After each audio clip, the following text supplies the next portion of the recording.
morning vitality, sleep, and the body's quiet signals. One of the most overlooked signs in male health is not something dramatic, but something quiet, regular, and easy to dismiss. The body often gives early signals long before illness becomes obvious. One of those signals is morning vitality. Modern medicine usually reads this through hormones, sleep quality, nervous system function, and circulation. Traditional systems such as Taoism and Ayurveda read it more broadly as a sign of deeper reserves, constitutional strength, and the condition of the body's internal economy. The language differs, but the basic point is similar. The body is reporting something. In Western science, this kind of morning response is linked to testosterone rhythm, REM sleep, healthy blood flow, and parasympathetic nervous system activity. Its regular presence often suggests that several important systems are functioning reasonably well together. Its decline can point to poor sleep, chronic stress, hormonal imbalance, fatigue, metabolic dysfunction, or circulatory strain. Taoist thought would say something similar in older language. It would treat this as a sign connected to foundational vitality, the condition of the kidneys, and the preservation or depletion of essential reserves. Ayurveda, in its own vocabulary, would connect it to constitutional strength and the body's deeper store of resilience. Different words, same old truth. Health speaks quietly before it starts shouting. That matters because modern people are often disconnected from their own baseline. They ignore sleep debt, live under constant pressure, eat badly, sit too much, scroll too late into the night, and then act surprised when the body stops giving strong signs of recovery.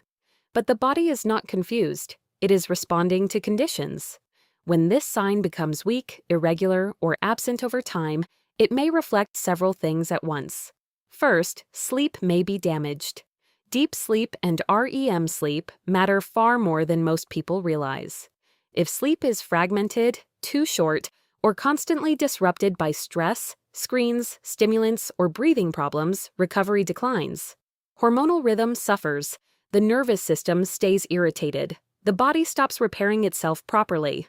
Second, stress may be too high. Chronic stress drives cortisol upward, and high cortisol over time works against healthy hormonal balance, stable mood, and physical recovery. A person may think he just has a busy life, but the body may be keeping a harsher score. Third, circulation may be poorer than it should be. Sedentary living, inflammation, excess sugar, weight gain, and cardiovascular strain all reduce the quality of blood flow and tissue response. The problem may show up here before it becomes obvious elsewhere. Fourth, general vitality may be declining through poor food, weak recovery, lack of exercise, and chronic overstimulation. The old traditions were blunt about this. Squander enough of life, and life will show it. So, what can be done? The first correction is sleep. Not gadgets, not grand theories, sleep. Go to bed at a regular hour, reduce screen exposure late at night, stop treating midnight stimulation like a harmless hobby. Make the room cooler, darker, and quieter. If breathing during sleep is poor, or if snoring and exhaustion are strong, that deserves proper medical attention. The second correction is stress. Most people do not need more excitement. They need less internal noise. That means walking, breathing naturally, spending time outdoors, reducing needless stimulation, and not living in a constant state of agitation. A calm nervous system is not a luxury. It is the base of recovery. The third correction is movement. Strength training, walking, intervals, and regular physical effort improve circulation, support hormone health, and rebuild energy. The body is built for use, not permanent chair imprisonment. The fourth correction is food. Enough protein, enough minerals, enough healthy fats, less processed junk, less sugar, less chemical nonsense. The body cannot manufacture strength out of garbage.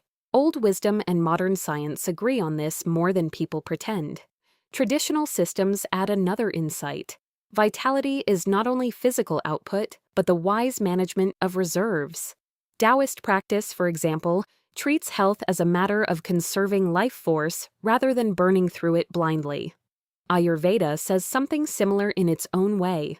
Both traditions assume that depletion is real, recovery is possible, and discipline matters. Morning vitality is not just about one function.